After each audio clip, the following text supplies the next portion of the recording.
What's up, basketball coaches, players, and fans? Welcome to the Pass First podcast, where we share our knowledge of the game. My name is Alex Engel, and I'm here with my partner, Augie Johnston.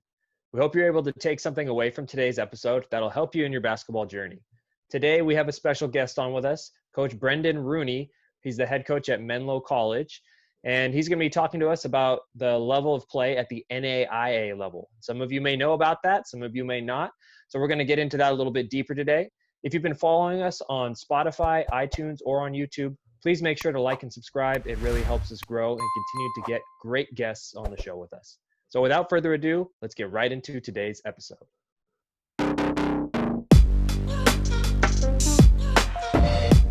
All right, welcome in, everybody. Thank you so much for joining us today. As I said earlier, we have Coach Brendan Rooney here. He's the head coach at Menlo College. And first of all, Coach, thank you so much for joining us. We really appreciate it. It's great to have you on with us. Thanks for having me, guys. I'm a big fan of the podcast. Taking some notes when you guys went over the least favorite drills. I'm sure some guys that have played for me have a pretty good list. So see if I can't learn a little bit. I really appreciate you guys and your platform. Thanks, Coach. So to get started, to give everybody that's watching a background on who you are, give us that little 1 or 2 minute background on your journey through playing, coaching, and your career so far. Absolutely. So I went to St. Mary's High School in Stockton, California. Played for an awesome coach, Coach Ken Green. He's got like 600 plus wins and was on a really good high school team that went to the state championship. Actually lost to James Harden, which as he continues his accolades, we feel a little bit better about that L.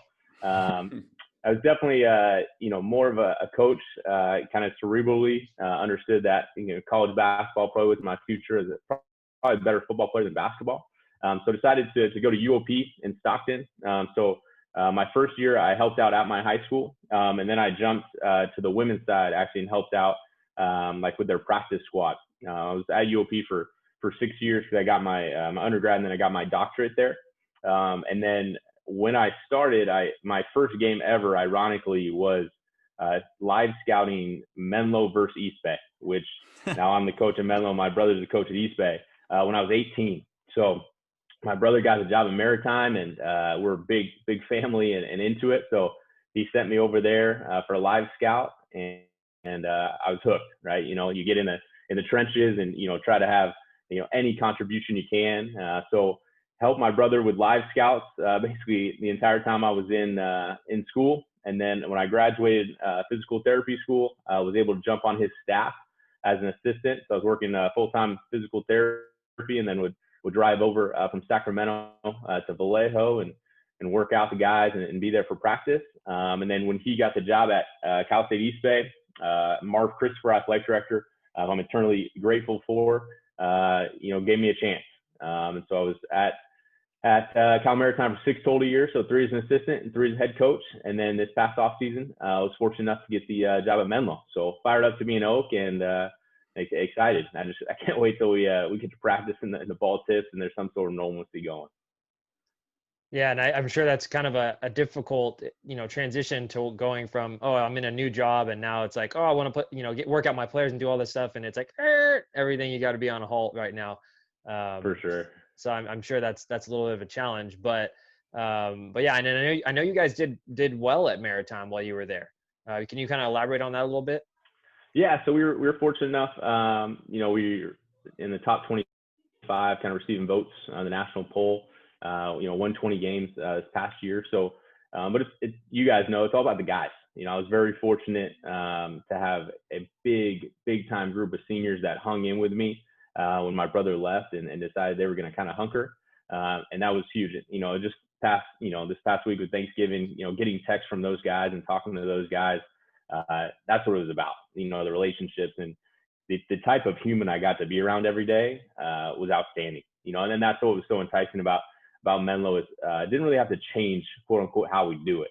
We're going to get, big time, competitors, but they're going to be big time human beings and guys that you want to fly with, you want to travel with. If a grandmother needs to sit down, they're going to stand up, because, if you lose with a bunch of knuckleheads or you win with a bunch of knuckleheads, that reward is maybe 10 minutes. It's 10 plus years that I'm going to be talking to these guys. So much more than just kind of those 40 minutes of live basketball. That's a real good point there. That I like that. The 10 minutes or 10 years. I like that. I might have to save that one because that's I think a lot of times maybe we realize that subconsciously, but we don't actively think about that winning is temporary. And I do remember some of my coaches saying, hey, you might not remember all the wins and losses, but you're going to remember the relationships with your teammates or your coaches at that time. So For sure, um, 100%. okay, well, let's get into a little bit of the topic today, which is, the NAIA level of basketball. And I know that when I was in high school, I really had I didn't even know that there were different divisions, basically. You know what I mean? Maybe I did, but I barely knew it. And I didn't really understand how that worked. And I don't think a lot of people do. I think if they do know it, generally they know more the NCAA side, right? Yep, They may know yep. there's a division 1 and 2 and maybe 3. But outside of that, a lot of people are uninformed. So when you think of the NAIA level, now that you've been coaching it for a few years, what would you compare it to? Like if you were going to compare it, I guess, to the NCAA, what level would you compare it to? And then maybe why you kind of would compare it to that? Yeah, I would compare it to the NCAA Division two. I think there's different similarities. I think maybe sometimes NCAA Division two might be you get your big guy might be 6'9" instead of 6'7". Maybe small nuance like that. But yeah, when it comes down to it, you look at our league in the GSAC, and it's a conference that puts 4 to 5 teams in the national tournament. You have the number 1 team in the country. Teams won the national championship.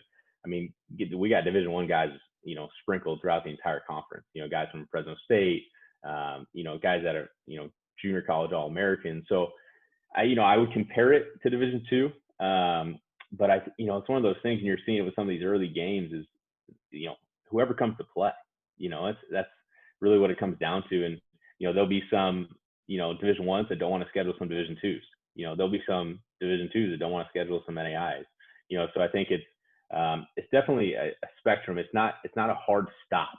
I think sometimes, okay, Division I, okay, now Division II starts. Okay, now NAI starts. Okay, now Division III starts. I think there's such a blurred line in that continuum because there's good players everywhere. We're talking about the staff. It's like you don't realize how many guys are out there. And guys that go places and someone will buy into them. And so maybe they were at Division I, but they got 5 to 7 minutes. Now they become the guy somewhere, and now they're able to fully flourish. So I think it's definitely blurred lines within that continuum.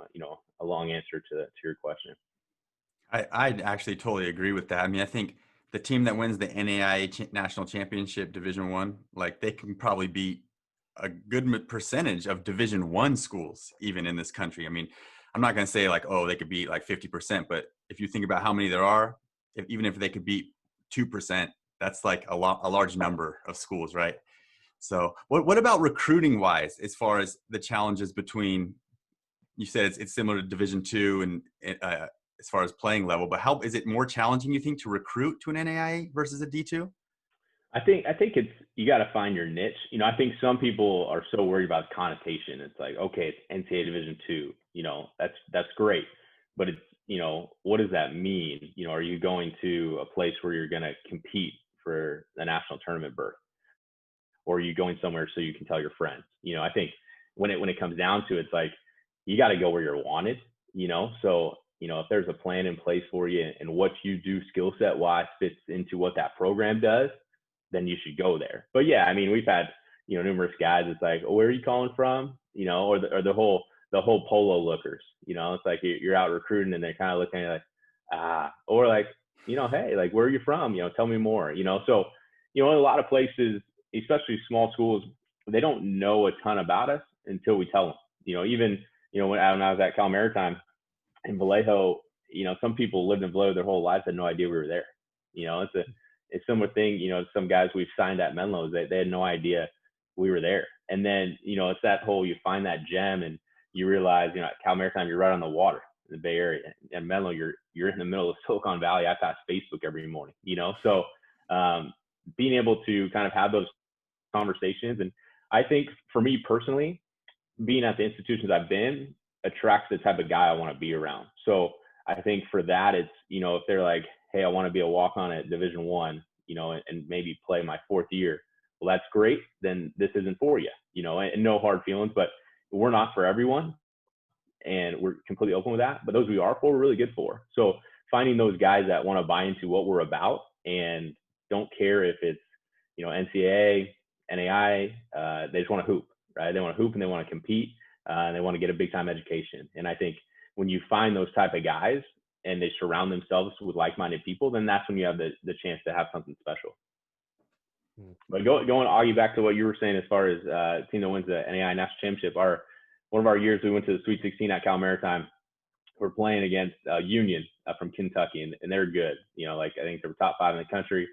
And a guy on their team was at Virginia the year before, when Virginia was number 2 seed in the national tournament. And the team that wins it, Indiana Wesleyan, and their point guard was at Indiana. So it's like, some people think they're too good for some. It's like, well, that guy was in the Big Ten. That guy was in the ACC. He was at Cameron Indoor. So puts it all in perspective when you kind of think about it. Yeah, definitely. And it sounds like those players got some good guidance to go down to the NAIA level and then compete for a national championship, For sure. They're lucky that they got that opportunity. 100%. And I think too, a lot of times players, when you talk about, are you going somewhere just for the name of it, or are you going there just say I went to this level? They also don't realize that once you get there, like the journey isn't done. It's not just getting to a college and being like, all right, I'm here, that's it, cool. In my opinion, or at least for me, and I'm sure it was the same for you, Augie, like it was like, okay, now let's get better. Like, let me get better as a player. So I know personally guys that have gone to Division II, Division III, NAI, whatever it is. And maybe when they were recruited, that was the level of player they were, and that's fine. Nothing wrong with that. But by the time they were done, I was like, you would make a Division I roster. You're a senior, and I've played against Division I guys, and you're better than those guys, Mm-hmm. So I think that people forget that while you're there, you can still develop and become a better player. And I get it. Maybe you don't get the glitz and the glam, but if your goal is to be just a really good player, or maybe even to set yourself up to continue playing, I've always felt if you go to a Division II or NAIA and you average, 15, 20 points, you're going to have a better opportunity to go play past college than if you go to a Division I and average 2 points, For sure.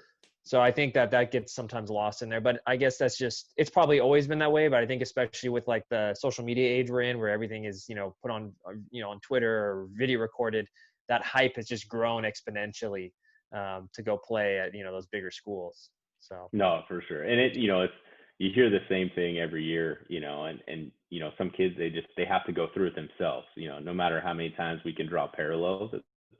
You don't want them to feel like they're doing you a favor, and you don't want to do them a favor.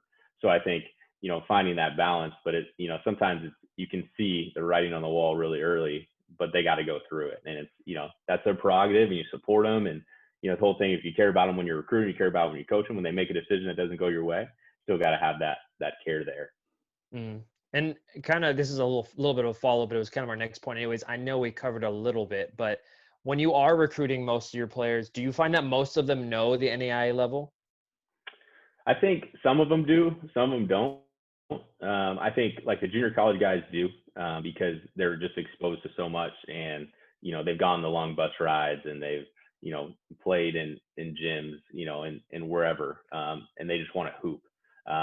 Some of the high school guys haven't, but I think it's important to, recruit areas where, what type of level that is. And then once you have success with those guys, then that's their connotation with NAIA basketball, right? Like, when we had Xavier Lucero at Cal Maritime, and he's an All-American, now people are like, oh yeah, like he was really good in high school, so I'm not at that level, or I am, right? And that's why I think I can be successful here. And I think it's the same thing, that Caniella did at Menlo. You had guys be successful from good programs. Okay, now you're going to go back to that well. And the connotation with Menlo College at a Bishop O'Dowd with guys like Chris Cobb, or Ross Williams, now that's different than it was prior to that, So I think different areas understand it more, but some you got to educate and understand. Okay, how important is that to you? It's like, does NAI, is that a game changer for you, or do you want to go to the best possible fit for you to create moments and memories? Because I think that's what you were talking about, Alex. Is like, you've never arrived, you're always becoming, right? Coach K says that to his team all the time. So it's like, if guys just want to do that, and then, man, sign my letter of intent, I'm a college basketball player. Well, like, you can't be the same guy you were your freshman year that you were your sophomore year. one, we're probably not going to allow you to be because we're going to push you. But second, that can't be your mindset. It's like if you're not coming to compete every day, then it's going to be a tough uphill battle for you. So, having guys that understand like they want to do anything they can to compete, and when they come back, right, they're going to have buddies they were in the trenches with and they competed with. And when we're on the Zoom call with the Menlo alumni, not one guy was like, oh yeah, when we played NAI, it was like, oh, you remember that big shot you hit, or you remember those freaking things we had to do in Hell Week? Like that was brutal, right? So you got to get through all kind of that fluff to get to the essence of the core of what it's all about. And I firmly believe it's moments and memories, right? Because no one can take those things from you. 4 years goes by really fast, but you'll have those things to hold on to the rest of your life. Yeah, that's a good point. Okay, well, let's dive into a little bit of the X's and O's now of what you run. So specifically, we'll start with the offensive side. What do you like to run on offense? So like every coach in the country, and I heard Coach Iona say it, we want to push, right? We want to go fast. We're not going to walk the ball to the floor. But you try to break into segments, right? That first 6 to 8 seconds, we were on a push, try to score, get a paint touch, inside out three. We want to have shooters on the wings running dead corner. And then we're going to have kind of the meat of our possession. So we will either be in a ball screen continuity concept.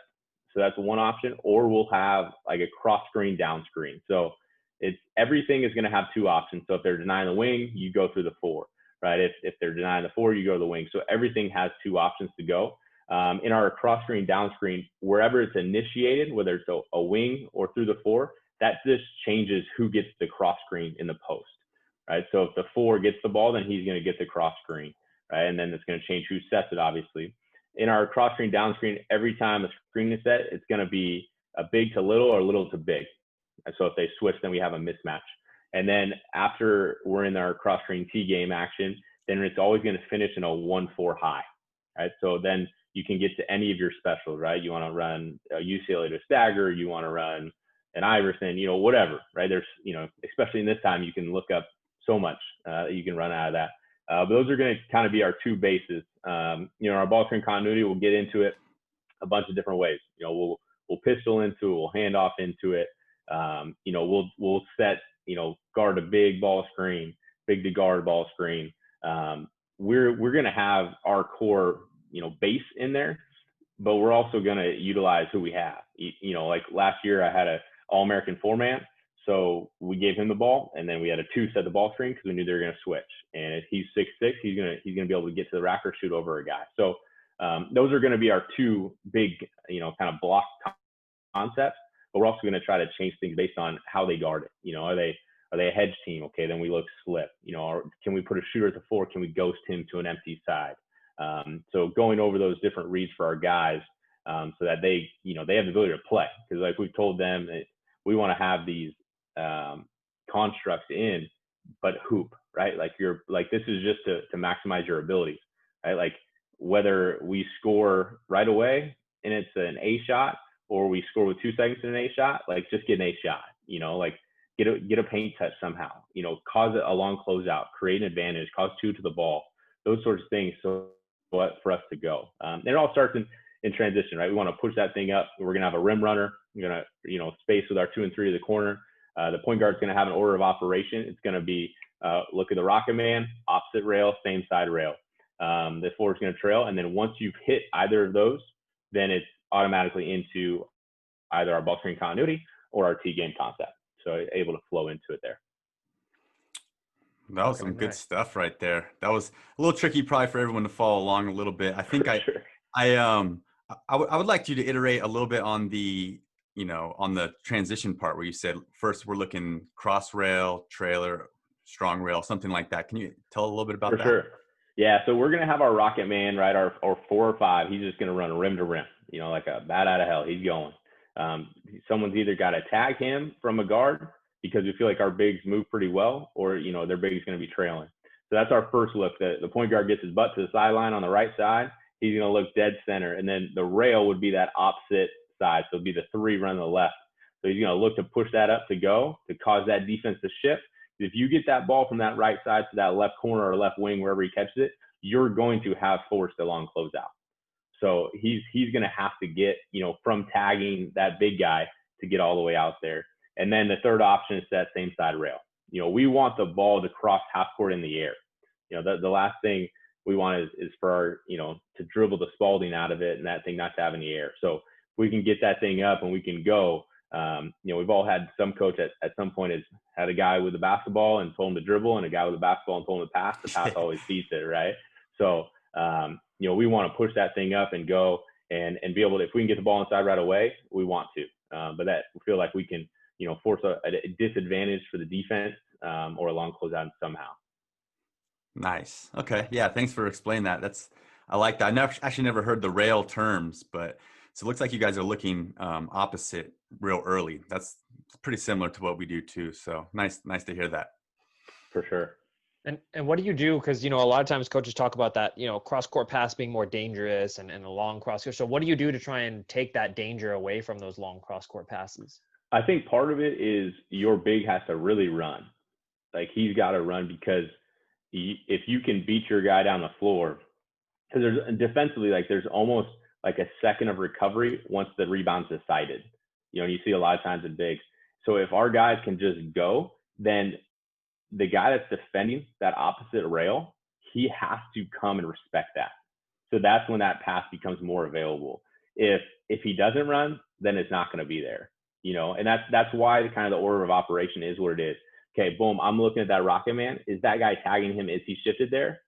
No, boom, give it to him. Let's get 2 points. Let's get back and guard it, right? If he's shifted there, now that's created that opportunity to go opposite rail. If neither of them are available, then we go the same side. There are times where we dribble it across half, but we want those to be few and far between. Okay, that makes sense.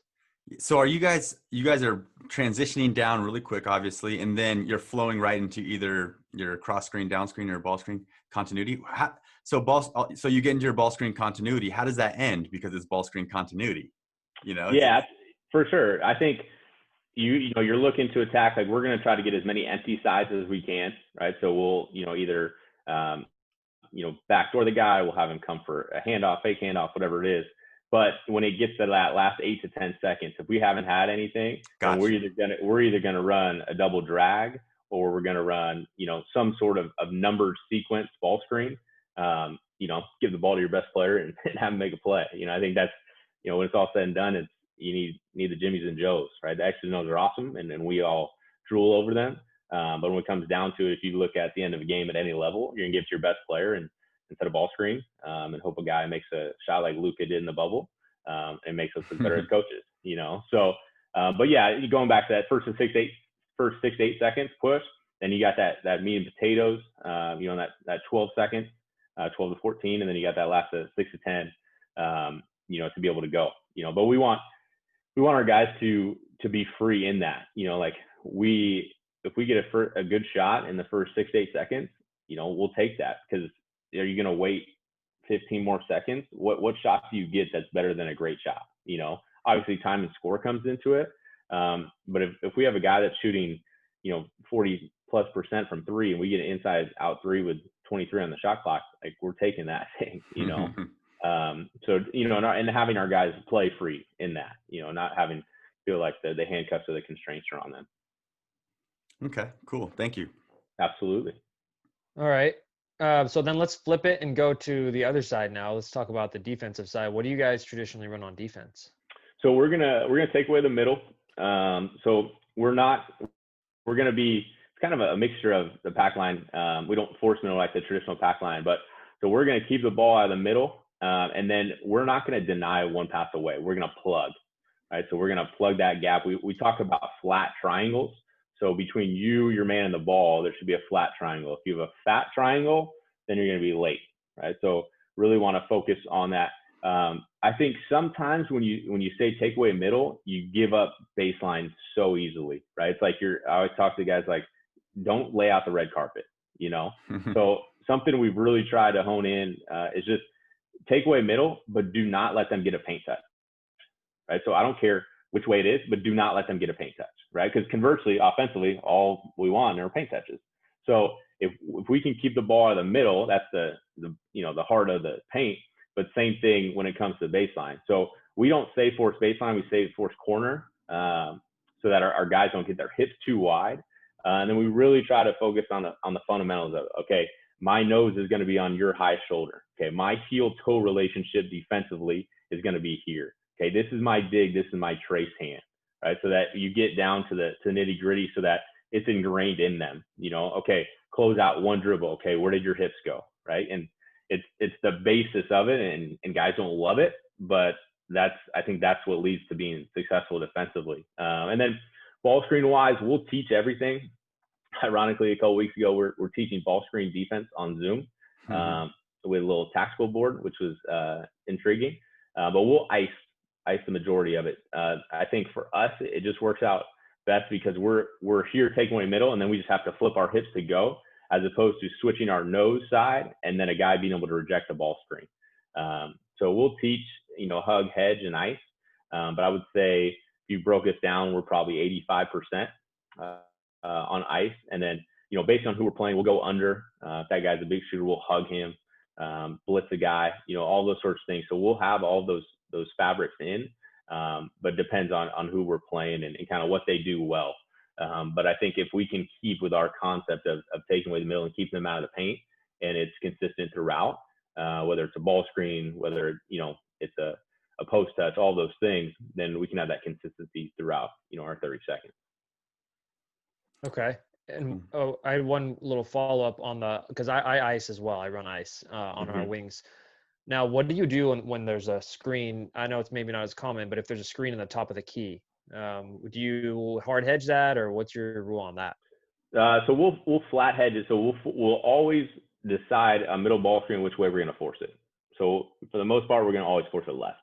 If we have a team they got a bunch of lefties, then we'll change it, but that's more of a rarity. So our guy's basically going to have, if we're forcing left, he's going to have his left hand. So say it's a flat screen, right? So he's got his hand on his low back, and then he's basically flat here to go. And he's got to force him to take one sideline dribble and be able to recover with high hands so he can relieve that guy who's tagging him from the opposite corner. Okay. But it's depending, if the guy's really good, less than 8 seconds, we'll blitz it. Like we'll just fire it, get the ball out of his hands. So I think like if you told us, okay, right now, game one, what are we doing? Yeah, we're going to flat head, force him to his left. But I think a lot of those adjustments depend on who they are and what they do and how successful they are with that. Mm-hmm. Okay. I don't know if you had a follow-up you were going to ask earlier, so I didn't mean to cut you off. I just had another question related to defense. First of all, I love this defensive philosophy. I feel like we've talked to a few other coaches kind of in your circle and stuff, and it's very similar. And it's actually something that I've recently adopted too, because I learned just like you that when you make that super hard rule of no middle, that you do give up that baseline. So I thought that was just so enlightening to hear that once again, because, as coaches, sometimes we're always, wondering, am I making the right change? But we've heard this a few times now. And so I'm really comfortable with having my guys in the gaps, no denial, that kind of stuff. My follow-up question, though, was another defensive one. And that's just, what's your level of pickup? You guys are in man, what's your level of pickup? What are you telling your point guard and everybody else? Yeah, so I think it starts in transition, just like offense, right? So we'll have a top and a hole guy. So that shot goes up. Our top guy is basically going to be the top of the three-point line or the nail. And then we have our hole guys getting all the way back to the key. We crash 3 guys, and then 3 guys got to get this guy out of the house, right? So we'll basically pick up 3 quarters. I think it also, and it's not to, kind of a scapegoat, but it depends on what type of team it is, right? Like if they got a guy that can just go, we're not going to try to speed him up because he's fast enough. So, but for the most part, especially when we have really good on-ball defenders, we want to picking them up 3 quarters to full court and turn those guys, make them have to go or make them have someone else initiate. If they've got someone that's really good at getting in their stuff, we'll just spy that guy, till they get in half court. So now they're starting their possession with their point guard getting it anywhere from 19 to 22 as opposed to around 25. Wow, that's cool. Can you talk a little bit more about spying? That's a pretty cool concept. So what we'll do is basically whoever is taking the ball out, that guy is going to be in front of him, like full denying essentially. And then the point guard's guy is going to be behind him, right? So if he does get it, he's still guarding him, but we're going to make sure that he can't go. Once the ball gets in, the guy who's guarding the 4-man is going to get back to his guy, and then the 1 is basically going to shadow him until you get to half court. Right? I like that. If he's like a really, if you were shadowing him the whole game, then sometimes we'll 41, we call it 41 spy into you're just basically playing 4-on-4 on the other way. But it's, can you make someone else initiate, and what does that change what they do? Some people are very strict in their rules, and maybe some guys only know certain spots, so can you cause some sort of congestion in the fluidity of their offense to change how they do it? That's cool. I really like that. I think that doesn't seem like that's too challenging to put something in like that, but I could see how you definitely would have to try to somehow build the habit, at least at the high school level, where I could call press in a timeout and then we won't even go out there and press sometimes, so as far as habit building. But thank you for sharing. That was a really cool concept. Go ahead, Alex. Yeah, no, absolutely.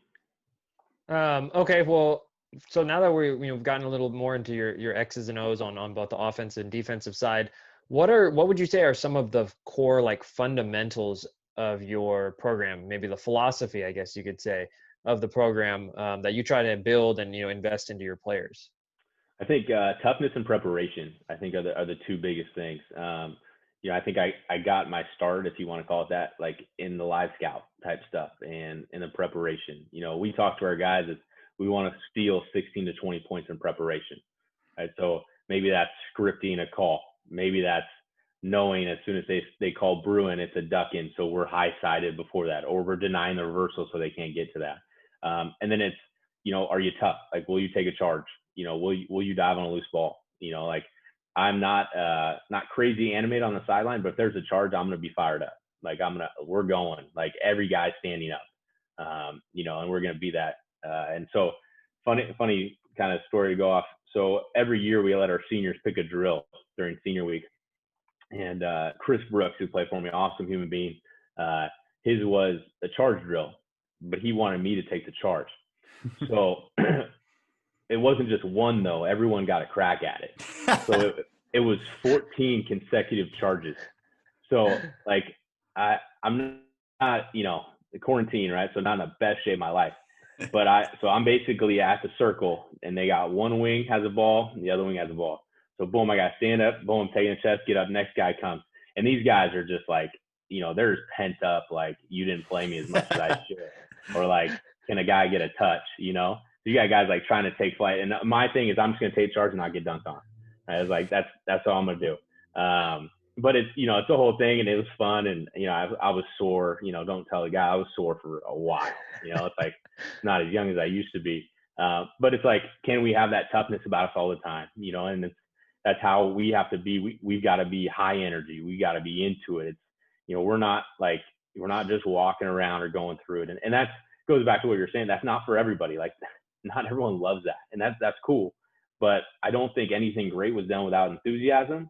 And that's how we're going to go about it, right? There's a ton of different ways to skin a cat, and the cat still ends up skinned, but this is our way. So, having that toughness and that preparation, I feel like those are the two cornerstones of our program.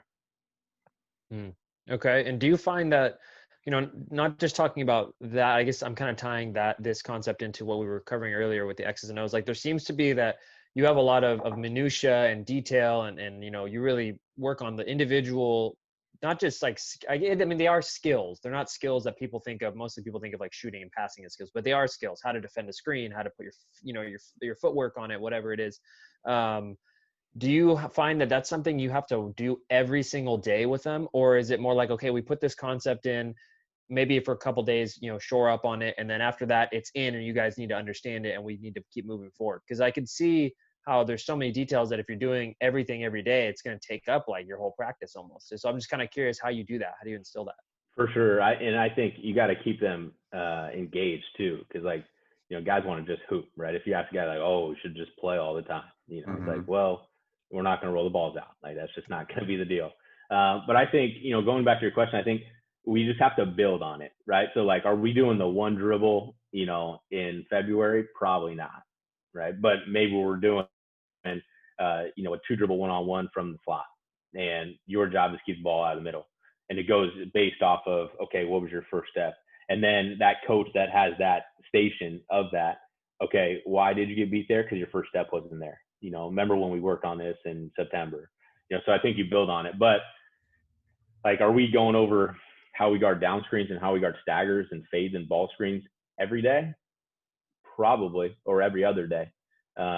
Just so it's so ingrained, because I just feel like we're going to know what they're going to run in some capacity, but the other team is going to end up playing. Like, they're just going to end up hooping at some point. So, they ran a fade screen. Well, we've been talking about chasing it over the top for shooters, for the last 65 practices. So we should be fine. So I think we do get into quite a bit of that detail and different things, but basically to start the year, I'll have a list of everything. Okay, ball screen. These are the ways we're gonna guard ball screen. Okay, down screens, fades, staggers, doubling in the post, and we've got to check every single one of those before our first game. How often we do it depends on the importance of it. I think. Like, I don't think we need to drill doubling the post every day. I don't think. I don't think that's a great use of our time. But if we didn't do some sort of ball screen coverage every day, then I think we'd be selling ourselves short, because the way the game is, there's going to be so many ball screens. And if we're conversely working on offensively, then we have to work on it defensively, right? And I stole a lot from my brother, but it's not an offensive drill, it's not a defensive drill, it's a both, right? Always. So making sure our guys know that if we're going to work on offensively, then that provides an opportunity for us to work on it defensively. That's a good point. Yeah, efficiency with your time there. For sure. Okay. Well, let's kind of move back, I guess, now into more talking about the NAIA again. And my question now is, when you guys are obviously your conference schedule, you're playing other NAIA teams. But what about preseason? Like, do you guys cross over and play many NCAA teams? And if so, kind of what does that look like? Yeah, we'll play a couple of Division twos. Usually scrimmage one, beginning of the year, kind of close door scrimmage. And then we try to play, 1 to 2. And then we'll try to play, like a guarantee game, like against Division One. The irony with this year is the Division Ones, need games, and so I've gotten more calls from Division Ones than I ever have. Usually it's trying to contact someone who's knows their dog, who has their number, to get the ops guy. So this year it's been different. I think we could have had like 7 Division One games. I got a text 2 days ago, hey, can you play this weekend from a Division One? So. But we try to get, a Division One atmosphere, at least one game, for our guys. I think it's really cool for them to see. I think it's great for alumni in that area. Helps with fundraising, obviously. But we want to play, competitive games. So if we feel like we can play those Division Twos, like we want to play them. I think like we'll try to play, 1 to 2 a year where, they may be on paper better, but our guys want that opportunity to compete.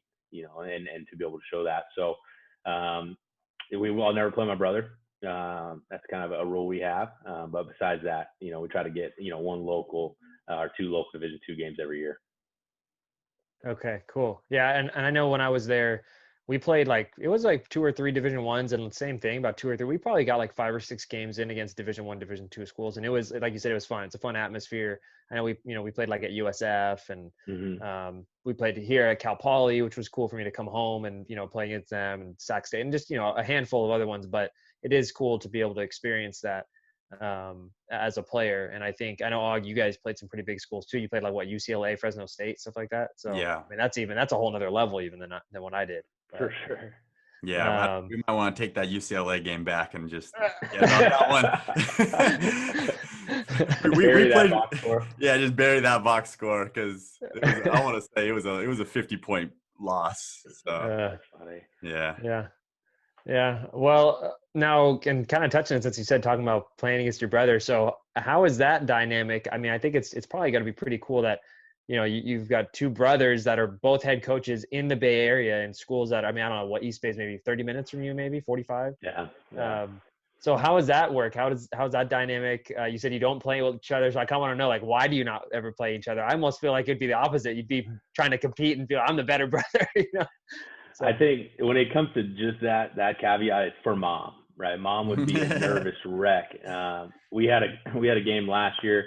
We're in overtime. We're up by 20. They come back, and basically we're both in 1-point games. So she's sitting watching my game with my fiance. They're checking the score of the other game, and so she's a nervous wreck. So we won't play each other, for her sake. But it's awesome. Like I'm the youngest of 4 boys, and my 3 oldest brothers are my best friends. And I talk to Brian every day. And I'm super lucky to be in the position I am. I don't think there's any one path, but I think like I got really lucky to get the job at Cal Maritime. The only reason is because my brother was in that position. He was, nice enough to let me be on his staff. But when he left, the AD thought I did a decent job recruiting, and I got it. So I wouldn't be in the position I am without him. But it's even more so like he's just a good person.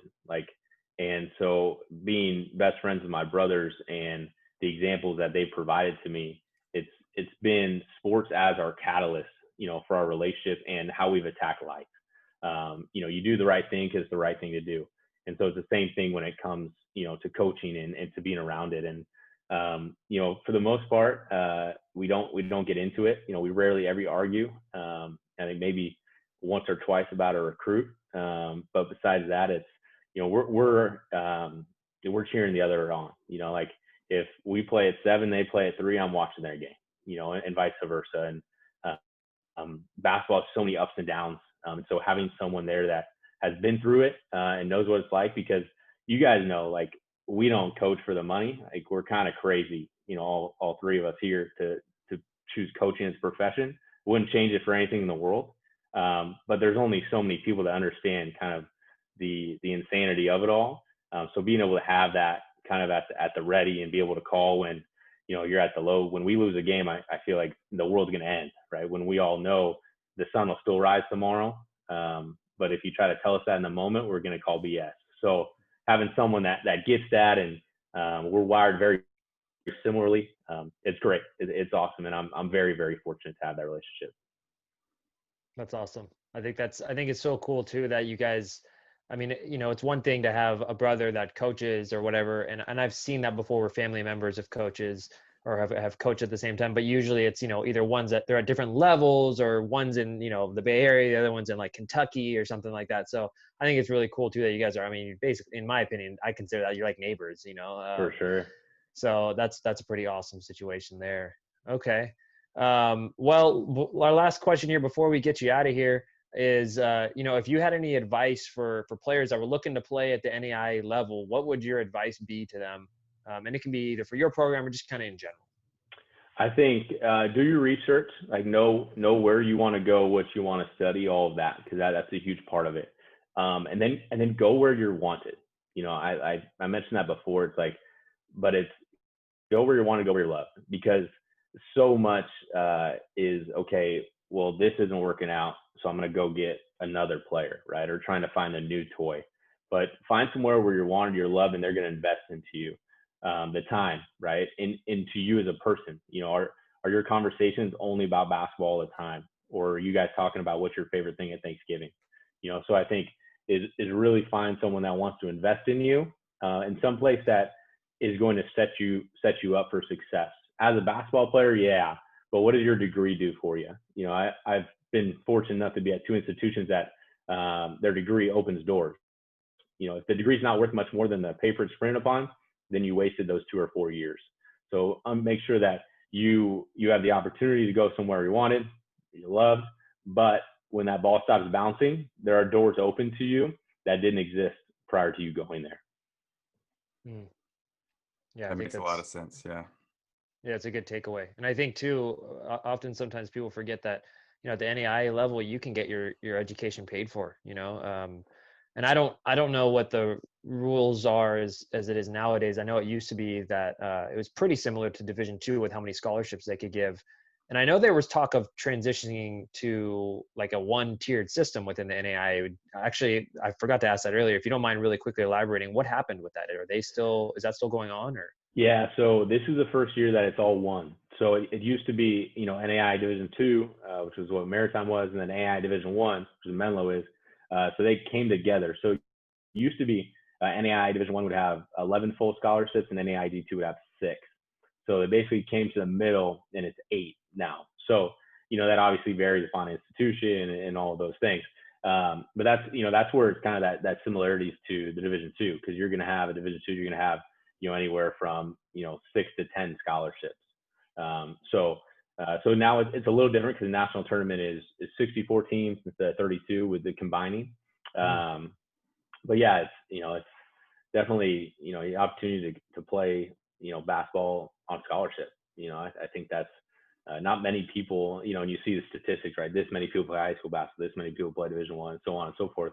To be a scholarship athlete is an honor, So I think, we want guys that are fired up about that, but also we want to win, right? Like, we don't want to put all this time into to lose.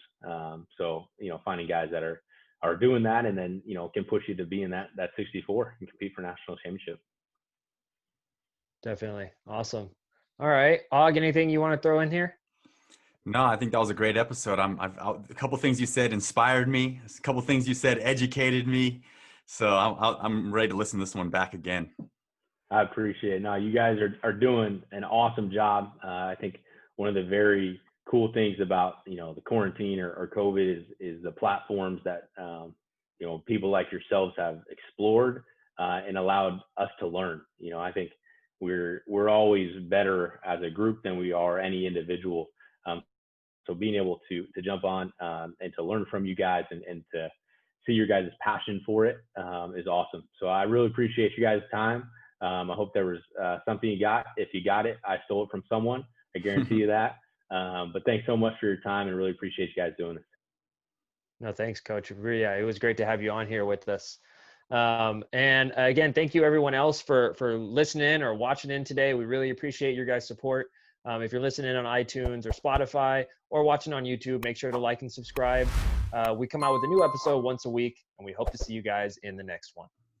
Peace.